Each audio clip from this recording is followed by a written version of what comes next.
جہاں دیکھیں کانفلکٹ، عدالت کانفلکٹ، پولیٹیشنز میں کانفلکٹ، اسٹیٹ انسٹیٹیوشنز کا آپس میں کانفلکٹ۔ آج جو ایک فیصلہ آ رہا ہے، کل اس پہ فیصلہ محفوظ ہوا جو مخصوص نشستوں والا معاملہ تھا سپریم کورٹ کا، آج بھی 2 سوا 2 ڈھائی گھنٹے سارا بینچ بیٹھا رہا لیکن فیصلے پہ کوئی ڈیسیژن نہیں ہو پایا۔ کلیئر سپلٹ ہے، نظر ہی آ رہا ہے کہ چیف جسٹس صاحب شاید مینورٹی میں ہیں، ورنہ ہم کل ہی فیصلہ سن لیتے، بٹ اینی وے آج بھی فیصلہ نہیں ہوا۔ اب قیاس یا رائے جو ہو رہی ہے ڈیفرنٹ سرکل سے کہ شاید کل اس پہ فیصلہ آ جائے۔ اس کا نمبرز میں تو فرق نہیں پڑے گا، بٹ ایک مورل وکٹری آپ کہتے ہیں پی ٹی آئی کی، اس کو مل جائے گی اور اسمبلی میں کچھ اور شور و غوغا ڈالنے والے لوگ آ جائیں گے، لیکن پاور آف بیلنس تو یہی رہے گا۔ عدت کیس بھی چل رہا ہے، کل تک ہیئرنگ پوسٹ پون ہو گئی ہے، اس کی 12 کی ڈیڈ لائن ہے۔ کل ملٹری کورٹس والا بینچ دوبارہ بیٹھ رہا ہے، اس سے بھی بڑی لیدے چل رہی ہے، لیکن پچھلے 24 گھنٹوں میں بہت زیادہ اس بحث اس ملک میں چل رہی ہے، وہ ہے یہ جو ISI کو دے دیا گیا ہے رائٹ ٹیپ کرنے کا، انٹرسیپٹ کرنے کا کالز، ایبسولوٹ سرویلنس وغیرہ کا، یہ تمام چیزیں۔ اور آج اعظم نذیر طارق صاحب جو فیڈرل لا منسٹر ہیں، وہ کافی گرجے برسے ہاؤس کے اندر، لیکن پولیٹیشنز کا تو بدلنا مجھے سمجھ آتا ہے۔ مجھے یاد ہے جب عمران خان صاحب وزیر اعظم تھے اور اس وقت یہ بات ہوئی تو بالکل جسٹیفائی کرتے تھے، کہتے ہیں فرق ہی کوئی نہیں پڑتا، ہونے دیں، ہم نے کون سی کسی نے کوئی بات چھپانی ہے، یہ تو ان کو فکر ہونی چاہیے جو 2 نمبر کام کرتے ہیں، چوری کرتے ہیں، سب کچھ کرتے ہیں۔ وہ پھر گورنمنٹ سے جب ہٹ گئے، اب وہ اور ان کی پارٹی، اس کو بہت اعتراض ہے۔ سڈنلی سب کو ہیومن رائٹس بھی یاد آ گئے ہیں، پریویسی بھی آ گئی ہے، لیکن یہی لوگ جو آج گورنمنٹ میں ہیں، یہ کل عمران خان گورنمنٹ میں تھا تو یہ بڑا چیختے تھے ان لاز پہ، آج کے پرائم منسٹر، آج کے لوگ وہ کہتے ہیں بالکل ٹھیک ہے یہ قانون۔ سو لگتا ہے یہ جو ڈسکرپشن آف پرائیویسی اور ہیومن رائٹس ہے، یہ اس عہدے کے ساتھ ساتھ چلتی ہے، ڈیفینیشنز بدلتی ہیں۔ لیکن جو لا منسٹر صاحب نے آج کہا ہے، میں بڑی عزت کرتا ہوں ان کی، لیکن میرا خیال ہے کہ ایز اے پولیٹیشین تو چلیں، آپ اپنے بیانوں سے پھریں، ایز اے لا پریکٹیشنر تو آپ کو چیز بڑی کلیئر کرنی چاہیے۔ ذرا سن لیجیے انہوں نے کیا کہا ہے آج۔ کاش وزیر صاحب جو ہے اس کی ان لافل انٹرسیپشن کی بھی بات کرتے تھے، اسی برٹش لا کی مدر آف پارلیمنٹ جہاں سے وہ بات کر رہے ہیں، وہاں پہ وہ کہتا ہے قانون ان کا کہ انٹرسیپشن جو ہے وہ صرف تب تک لافل ہے جب in accordance with other issue, جو انہوں نے سیکشن 6 وغیرہ کی بات کی ہوئی ہے کہ ایک وارنٹ ایشو ہو پہلے، اور وہ وارنٹ کی بھی انہوں نے شرائط رکھی ہوئی ہیں۔ وہ وارنٹ ایسا ہے جو اپروو کرنا پڑتا ہے ہوم سیکرٹری کو اور اندر ڈیزگنیٹڈ آفیشل کو۔ وارنٹ کا مطلب ہے کہ آپ کو جواز دینا پڑتا ہے کہ ہم کیوں یہ انٹرسیپٹ کرنا چاہ رہے ہیں۔ میرے دونوں گیسٹ میں آپ کو انٹروڈیوس کروا دوں، میرے ساتھ بلال کیانی صاحب ہیں، میں نے PMLN، اور عباس بپی صاحب ہیں، سینیٹر اور سینئر لیڈر PTI۔ نام میں نے اب اس لیے کہہ دیا کہ وہ لا یہ کہتا ہے کہ اگر میں نے بلال کیانی صاحب کو سرویلنس میں لانا ہے یا اون بپی کو لانا ہے تو یہ ریزنز ہیں، اور وہ پھر ان کا سیکرٹری جو ہے وہ اس کو اپروو کرتا ہے وارنٹ کو۔ لیکن یہ 2000 کی بات ہے، شاید لا منسٹر صاحب اگر 2016 میں آ جاتے تو اور بھی کلیئر ہو جاتا۔ اس میں انہوں نے کہا ہے کہ requires public authorities to obtain approval by a judge as well as Secretary of State authorization۔ انہوں نے اس میں ایک جج بھی ڈال دیا۔ آپ ہمیں 2000 کی بات کر رہے ہیں بھیا، آپ ہمیں 2016 کی بھی تو بات کر لیجئے نا۔ وہی لا ہے، اس کے اندر آگے جا رہی ہیں، پابندیاں بڑھ رہی ہیں، اوورسائٹ بڑھ رہی ہے، اور یہ کہنا کہ یہ قانون پاکستان میں 26 سال سے ہے، 1996 سے چل رہا ہے، آئی تھنک یہ بھی ٹوسٹنگ آف فیکٹس ہے۔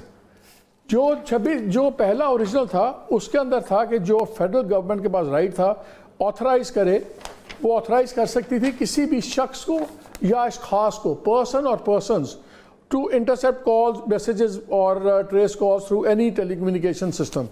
اب کیا آیا ہے قانون؟ اب فیڈرل گورنمنٹ یاد رکھیے گا آتھرائز کرتی تھی، تو اس لیے وہ کیس ٹو کیس بیسس پہ آتھرائز کرتی تھی، اس پہ۔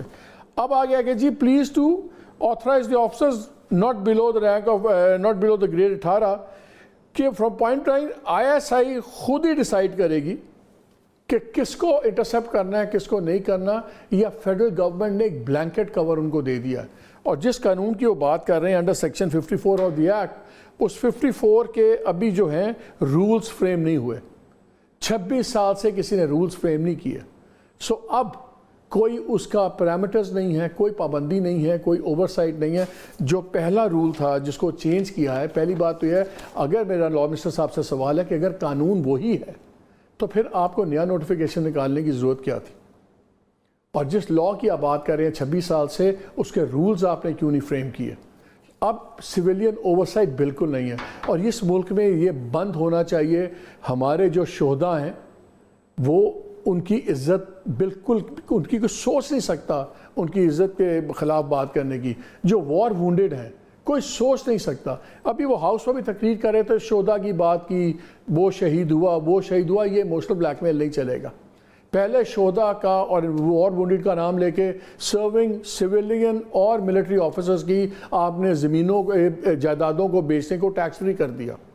پرانے رول میں تھا شہداء اور پھر وونڈڈ جو ہیں لا انفورسمنٹ ایجنسیز کے لوگ، غازی اور شہداء.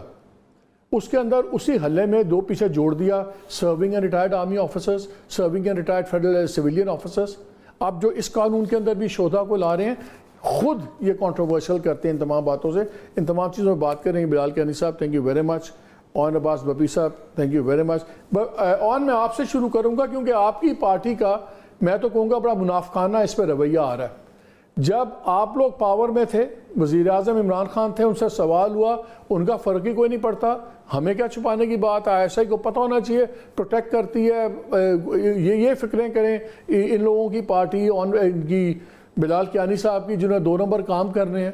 اب سڈنلی آپ کو بھی ہیومن رائٹس نظر آ گئے ہیں، اب آپ کو بھی نظر آ گیا ہے غلط ہے. جب عمران صاحب اترے بھی، مجھے یاد اکتوبر میں بھی ان سے سوال ہوا تو ان کا یہی کام رہ گیا. اب ایسا ہی کہ لوگوں کے فون ٹیپ کریں اور یہ کریں وہ کریں، دشمنوں کے کریں. یہ اتنی ہپوکریسی کیوں ہے؟ اور اگر واقعی باقی باتوں سے میں اگری نہیں کرتا اعظم نذیر تارڑ کی، لیکن ان کا اگر اتنا برا قانون تھا تو تب آپ لوگوں نے چینج کیوں نہیں کیا؟ تب تو بڑا ڈیفینڈ کرتے تھے آپ لوگ. بسم اللہ الرحمن الرحیم. دیکھیں ملک صاحب، اگر آپ کو یاد ہو، خان صاحب کی اور اعظم خان کی جو ایک آڈیو کال ہے وہ بھی اس وقت ریکارڈ ہوئی تھی اور اس کو پبلک بھی کر دیا گیا تھا. بعد میں جب سائفر کیس آیا تھا تو اس کو پبلک بھی کیا گیا تھا خان صاحب کو ڈیفیم کرنے کے حوالے سے. تو جب عمران خان صاحب یہ کہتے تھے تو اس وقت آٹومیٹکلی وہ بیسیکلی اس چیز کو تھوڑا سا سمجھا بھی رہے تھے کہ یہ پاکستان میں ہو رہا ہے اور یہ اب نہیں ہو رہا، یہ پاکستان میں 70-80 سال سے. اینڈ آئی ایم شیور کہ قائد اعظم کی جو آڈیو کال ہوگی وہ بھی کہیں نہ کہیں پہ کسی نے ٹیپ کی ہوگی اس وقت تو کوئی خیر چیز جب وہ پرائم منسٹر تھے انہوں نے کہا تھا ٹھیک ہو رہا ہے، ہونا چیے، پروٹیکٹ کرتے ہیں. امریکہ کا صدر بات کرتا ہے تو CIA کو پتہ ہوتا ہے، میں بات کر رہا ہوں تو پتہ ہونے میں کیا حرج ہے؟ مالک صاحب ایک عرض کرتا ہوں میں، جب خان صاحب یہ کہہ رہے تھے نا what he wanted to say کہ یہ ہو رہا ہے اور شاید یہ جسٹیفائی کرتا ہوں، but have you ever thought کیا ہماری گورنمنٹ نے اس طریقے سے کبھی بلینکٹ اپروول دیا ہوگا؟ But can you imagine. اچھا میں اب تھوڑا سا پیچھے جاتے ہیں. آپ کو یاد ہوگا جسٹس عطا بندیال صاحب کی ساز صاحبہ کا خوش دامن کا ایک آڈیو کال ٹریس ہوئی تھی، ریکارڈ کی تھی، وہ کسی سے خان صاحب کے حوالے سے بات کر رہی تھی اور کہا کہ وہ فلانا ہو جائے گا. ایون مریم نواز شریف کی کال ریکارڈ ہوئی تھی، باقی بھی بہت سے. سو پاکستان میں ایک رواج ہے پڑا کہ ہماری جو انٹیلیجنس ایجنسیز ہیں وہ آڈیو کالز ٹریک کرتی ہیں، ٹریس کرتی ہیں، میسیجز پڑھتے ہیں.